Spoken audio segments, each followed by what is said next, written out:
My name is Kim Badir, and I'm the general manager here at Comcast Arena at Everett. And it's my privilege now to introduce to you the mayor of our fine city, Ray Stephenson. Well, good morning to all of you. This is a great day for the city of Everett, and we're here to unveil some exciting news about adding to the sports venue for the city of Everett. Today is a step forward in the Everett Comcast Center as we welcome a new arena football team onto our field.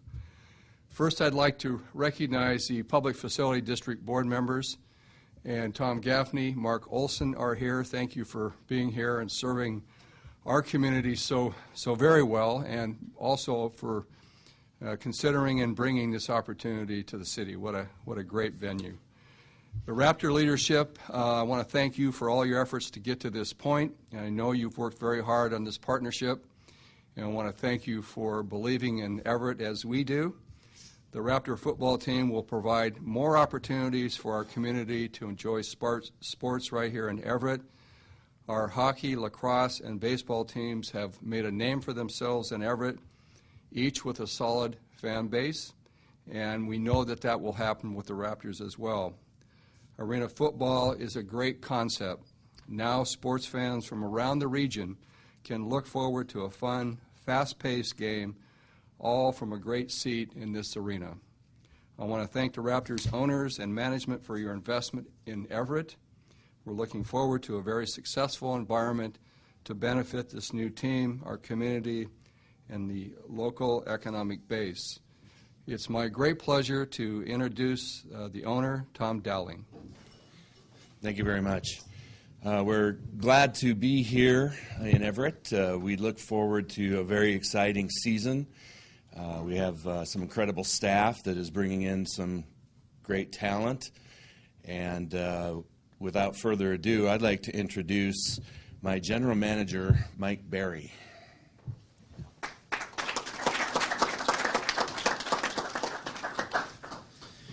Good morning, ladies and gentlemen.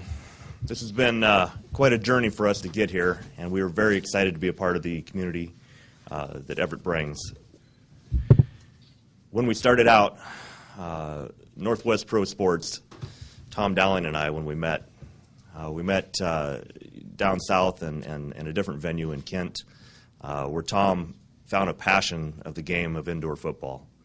And that passion led us to where we are today, bringing a team here into the Everett community. The journey that has begun started many years ago for me when indoor football first became part of the Comcast Arena. At that time, there was an opportunity for youth to become involved with that, and I took a very, very strong role in the youth at that time. And 6 years later, after working with the youth and building this up, I've had the opportunity to now become part of a professional organization. And those ties that we have with the youth and the community ties are extremely important to me, and we want to make sure that we keep ourselves out there and busy with the youth. And I think that's one of the main things that you're going to see as a difference with this football team. What I'd like to do also is introduce our coach, Sean Ponder. Forever. Hi, good morning, everybody. Like Mike was saying, our number one goal and objective is obviously to perform well on the field. That's my job, is to win football games, but also to be involved in the community. I've been a Fellowship of Christian Athlete for 21 years. I've been part of Habitat for Humanity, Boys and Girls Club, and our players are going to be expected to live up to those same expectations. Excuse me. But the number one goal, obviously, for me to have job security is to win football games. And when our guys, sign their contracts, it's going to include everything and making sure that they handle themselves properly in the community and doing things the right way. We'll sign some good football players. I was brought in halfway through the year in Seattle and took over a team that was 1-5 from previous teams that I've gone and won championships and made the playoffs. We were able to turn around the structure of the team. We'll bring up Andre Piper, one of our great players that we're going to sign today. And he'll be the first to tell you, I'm one of those players that I'm very honest with the players themselves. I always feel that, if the players trust you, they're going to play 10 times harder for you.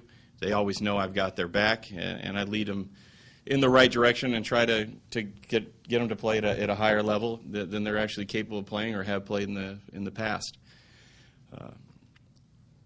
I actually have coached arena football and indoor football for 9 years. Played against the team that was here before when I was in Quad City. Been highly successful. That's why they brought me here. And there's no bones about it. I'm here to win a championship.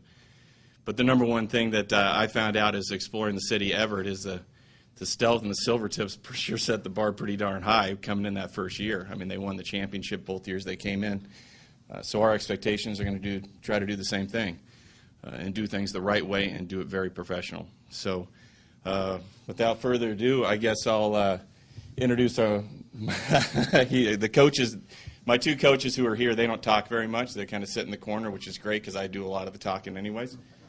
But Mike the Bull Crevelis is here, and what's Crecilius? I pronounce his name all the time wrong. and Coach Lippincott. These guys are from the area, have been around youth sports, coached semi-pro and all kinds of football, played the game themselves. They're great for this community as well as these players. The players learn a lot from them. They respect them. Obviously, Bull's one of those guys you don't really want to mess with. So, the players really respect the fact that we get after it and we play hard-nosed football. The one thing you'll find about my team is my team gets very involved in the game. We're not selfish football players. I always tell the guys if they never played professional football before, the first time they catch a touchdown, they get to keep the ball. After they do that, I want them 6, 7 rows up with the fans, high-fiving the fans and giving the balls to the kids, being involved in plays. And the one thing that we make sure that we do is, language is a no-no for me. I have 6 kids. I don't want to have my 6 kids sitting behind the bench and having the players acting silly. So we make sure that we set those standards right out of the gate. Actually, I had a player one time apologize to me halfway through the game because I had all my kids behind me. But those are the type of players that we'll bring in here, that will respect the game and respect the community and respect the morals of the game more than anything. The one player who I'll announce is Jordan Piper. We're going to sign Jordan today, and we've got a contract ready for him. Jordan's been in this league for 3 years. This will be his 3rd year. He's one of the most exciting receivers in the game.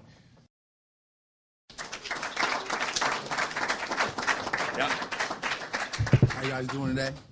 All right. Finally, I got you here. You don't have handcuffs on. The league want to make sure you don't have handcuffs. You want to sign that? All right.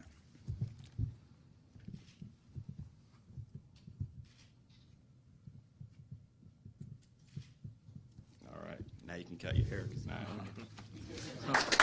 I don't really have much to say. I wasn't prepared for it. I didn't think I was going to have to talk today, but I played ball here. I went to the school right down the street to Everett, and I played baseball, got drafted by the A's in the 28th round of the 04 draft. So I know the town. I think I played my last high school football game here, and just real excited to have the season get started and fans come out and support. So thank you very much. They warned me ahead of time that they were going to bring me up, and I really didn't believe them, but they made a believer out of me now. I've had a chance to walk through this facility, and it blew my mind at all the different things that we can do. I oversee a lot of the game day operations, and I like to put on a good show, and I think with this venue and all the different things that I've got to work with here, I think when the fans come out, we got 7 home games, and I'm going to make sure that we put on a really good show for you. Thank you. Take some questions if there's questions out in the audience. The league overall, we're in the league called the Indoor Football League. I actually heard a couple of notes today about arena football, and of course there are differences between arena football and the Indoor Football League. The Indoor Football League has been around for 3 years now. We're headed into the 4th year of the season. In 2012. There are 16 teams nationwide in the Indoor Football League. The closest team to us, of course, is the Tri-Cities team, Tri-Cities Fever. In our conference, we will probably be, the actual schedule itself will be out, we expect, within a week or 2. But as it's shaping up, it looks like we'll have Colorado, Wyoming, and Tri-Cities ourselves will be the main part of our division. Northwest Pro Sports is the ownership group, and Northwest Pro Sports has, done an awful lot of market research in order to make some really good business decisions here. The team that was Kent, or rather midway through the season, switched to the Seattle Timberwolves, is not going to operate this season. We simply decided to let that go dark for the season. After great research, we've decided that Everett is the place to be, and we want to make a really strong presence here. So we're very excited to be here. And in regards to the Seattle team, will it come back? There's a possibility, but right now our entire concentration is solely on Everett.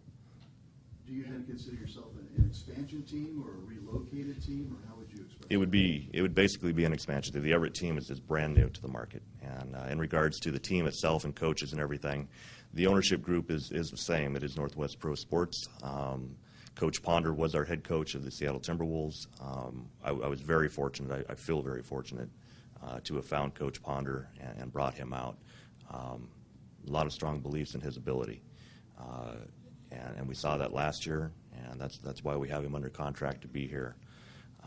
As far as the players go, we will be bringing in a lot of new faces, a lot of new players. It will not be the same team as you saw last year. That isn't to say that some of the players wouldn't come up or make this team, but all the players are going to be brought in and gone through training camp and everything to form an Everett team.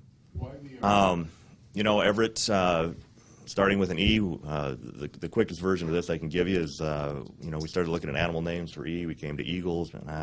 Anyway, the Eagles kind of led us to Raptors. As we were looking at that, we saw the F-22 Raptor. And the F-22 Raptor, as we looked at that, went, well, we have parts for the F-22 Raptor. They're built by Boeing. And then there was another connection, and that was the naval connection. The F-22 Raptor, they actually put a tail on that, and they call it an F-22C Raptor. It lands on aircraft carriers. Well, we happen to have one of those in Everett, too. So we started to put these types of things together in the community. As far as what Raptor we chose, we decided to go with the Velociraptor, obviously, for the logo. But that's where the name Raptor came from, some community ties. What's the schedule and days of the week to have games? Well, we would love to have Saturdays, but as a third tenant in the building, we're very happy to be here. We understand that the Silvertips as well as the Stealth have first crack at those days. So as far as the schedule won't be out for probably another week or two. We're not exactly sure from the league. They're still finalizing all of that. We're very excited to have that as well. As far as our games here, we will have some Thursday night games. We'll have a Friday night game. We'll have a Saturday night game. But those are predominantly the days that we'll have them. And our first year end certainly will be more Thursdays, so we're definitely looking for our fan support out there to help us in our first year and come support us on Thursday nights. Actually, we start the end of February, last week of February. Our first game, actually, I believe, is scheduled to be an away game in Tri-Cities, if that holds true to the schedule. And then we'll run all the way through June. We can go into the month of July. We get into the playoff and championship, which, of course, we're holding Coach Ponder some pretty high standards to get us there. So, other questions? The entertainment value is still something that's very important, and I think that the Silvertips and the Stealth have shown by their attendance that they have here in Everett that the people, the fans of Snohomish County and Everett are definitely willing to come out and support their local sports teams. We see that in the attendance that these teams have. We believe that we can do the same thing. We're playing the best game in the world. We're playing football, guys, and there's just nothing like that. So we really, really look forward to bringing that here. When you talk about the economy and so forth, and I think that the entertainment dollar is very important to any family at this particular time, and that entertainment dollar has to, live up to a certain expectation. We want to get right in there and give you guys an opportunity, give the entire community an opportunity to say, look, we can take them to a movie, which is basically like parking in front of a TV, okay, or for the same price of going to a movie, we can actually bring them out here, put them in front of a live football game, and we're talking, for a lot of people who haven't seen indoor football, there's really nothing like it. If you go to a Seahawks game, it's wonderful, it's fun, but you're back, quite a distance compared to what you are inside an indoor venue. And when you see that football, that live action, those hits, you hear it and you see it, it's like, wow, it's right there in front of you. Here you can catch a player in your lap. All we ask is that you keep the football and throw our player back. Yeah, the difference between the two games, obviously, I've coached in arena football. I prefer the indoor football league due to the fact that now you're going to see two guys in motion rather than one. With that, the defense has more abilities to drop defensive linemen. They don't have to have linebackers in the box. The linebackers have to start lining up at 5 yards deep rather than right near the football. So what you've really done is you've taken the outdoor game and you brought it indoors. I had a lot of problems with a lot of the guys who I had in arena football in the past for 5-6 years, trying to sell them to NFL. Obviously, played in the NFL. I have NFL contacts, and my coaches had played there. And we'd made all these contacts to try to get these guys moved up. We felt that they were good enough. A lot of people said, well, DBs play one-on-one. Of course the receiver's going to have 9,000 yards receiving. I mean, that doesn't mean the guy's a good football player. It just means that all he has to is one guy, and he gets to run fast toward him. The poor guy's got to backpedal and cover him. And then the offensive linemen, they basically stand there for 3 seconds, take up space, and they're not actually going downfield and blocking. You're going to see a lot more running in our game, a lot more zone reads. I guess you can equate it to, I hate to use this terminology in the state of Washington, but the Oregon Ducks spread offense. High pace, zone reads, throwing the football, spread out. Or, Coach Sark, I actually know Coach Sark, so he's a USC guy, so I'm a Southern California guy. And, he obviously runs a West Coast type offense. So you're going to see more spread stuff. 4 receivers can be out wide. You don't have to have a running back in the backfield. The running backs in arena football are 6'1", 295 pounds, and they're glorified offensive linemen. Our guys, you can't catch him in an elevator. I mean, I'll challenge one of you guys to put him in an elevator and try to catch him. He's fast. I mean, D.D. Holyfield can get up and burn, and he can move. I mean, Pipe's lost some weight. He can't catch him. But he needs to lose some more weight, too, by the way. So the game's a lot different. You're going to see the same scoring. You're going to see games that, they're scoring 40, 50, 60 points. We had a team score 107 points this year. Had another team score 103. We had another team score 90. I mean, you're going to see high-scoring games. It doesn't stop the amount of points that are being scored. What it does is it takes that outdoor game, squashes it down, and puts it indoors. It's a lot more of a challenge for a coach, a defensive coach, and an offensive coach. It's more strategy. It's not just my guys are better than your guys, like arena football. When arena football, you get one guy in motion. If my one receiver is better than your one DB covering him, you're going to score. Well, now it can't work out that way. They can drop 4 guys in defensive linemen. They can blitz from here. They can zone blitz. There's a lot of things that you have to be able to do in this game. And as a football enthusiast or somebody who knows the game really well, it's not as simple as arena football. You can start to understand the game a little bit more. It's kind of like my 8-year-old who likes sitting in front of the TV and watching, his football teams play. He likes the game because he likes to see the players run over. I can watch the game, and if it's a team that I don't like and I don't like their strategy or their way they're going at the game, it's boring to me. But as a football person, it's not only exciting for the younger kids to see the high-paced game, but for somebody who actually understands the game, there's a lot of strategy involved in there, and you can see what you're doing and how you're doing it. Other things the same, 11 guys inside, 4 downs? 8 on 8. 8 on 8. 8 on 8. Yep, you can. You have to have 4 guys on the line, and the other 4 can be in the backfield. You'll see more shotgun in this league than you would in arena football. You'll see more athletic quarterbacks.